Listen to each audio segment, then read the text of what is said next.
Okay,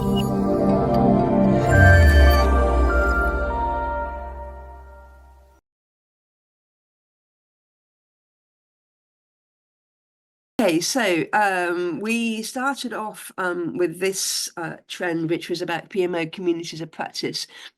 Now, we know PMO communities of practice exist already.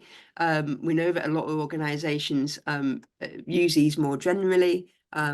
They are aligned to like the kind of like learning and knowledge management aspects of what it is that we do.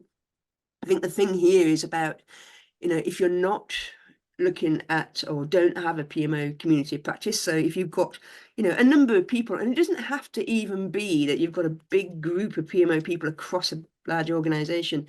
It is, if you think about it as being a way to come together and learning from each other and sharing amongst yourself, it doesn't really matter how many people that might be. It's just what you're doing and what scale kind of changes.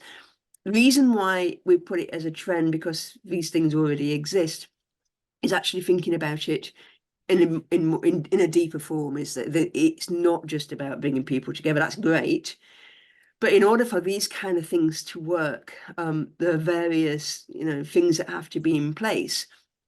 And you may be doing a community of practice for your PMO, or you may be responsible for a community of practice more wider across the delivery organization. So again, different flavor, different feel. I think the key thing here is how seriously we take the community of practice, that it's not just a case of we come together and it's a talking shop.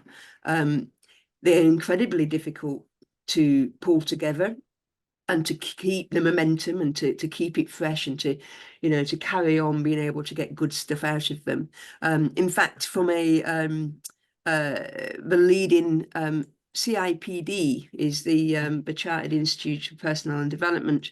Obviously, this is a learning related thing, and for them, in terms of what's important in today's workplaces, is about how learning moves into the flow of work. So it's basically what it's saying is that, we know that knowledge transfer and learning from each other are just as good, or if not better, than actually going on training courses sometimes.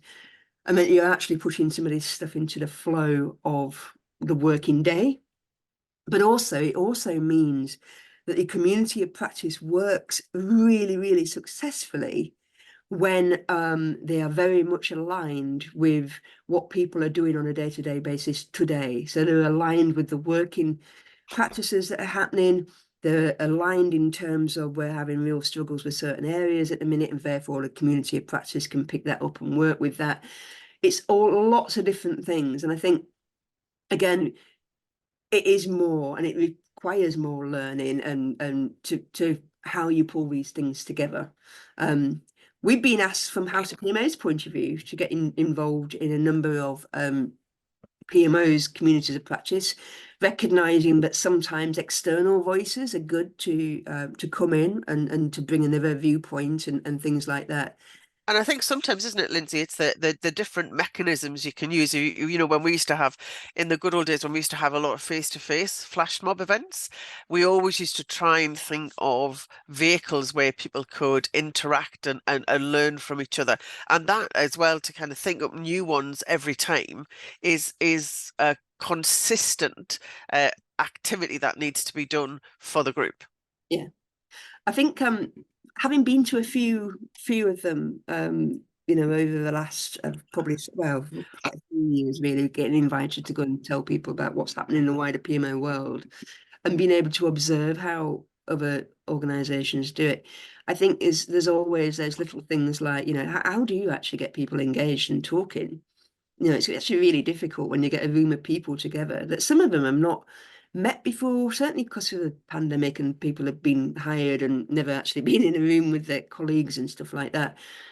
Is that bit of, how do you get it going? How do you warm people up? It's even things like that there's a lot of thought goes into it to make sure that it runs perfectly. So it'll be interesting to see a kind of professionalization of communities of practice happening. And it'd be great to see the PMO doing that, not only for their own community of practice, but also for the organization. So I just wondered in chat, if you wouldn't mind, is anybody already doing this in terms of doing it for your PMO, or you have a remit for doing stuff that is more to the wider delivery organization? I'd really love to know, where you are with it, because if you think about what the PMO is known for, and how we are, it's that word again, Eileen, that we love, that makes us giggle, which is boundary spanners. So Yes. PMOs are in a good place within an organization to There's a sticker in the making there, Lindsay, with a boundary spanner. oh, gosh, why have we not done that before? But yes, so the boundary spanner, if you're not aware, it comes from some research that was done around PMO a few years ago now. We did a session on it to review the research paper, and it is quite true, I think, and for a lot of PMOs, that you do span a lot of boundaries within the business, and these kind of mechanisms make you ideally placed to be the people that can pull together something really truly great that is useful. So that was the first one. As a reminder, if you're not a member of a House of PMO, we'd love to know why not. Is it just about the fact it's funding, but your organisation is not backing you, but you can't really see any benefit to you right now? Let us know. Just drop us a line. We're all ears. But please do consider your membership if you're not already. You get access to a lot of great things, and it helps us carry on doing some great work, and hopefully moving us on to that profession, and the PMO is a profession.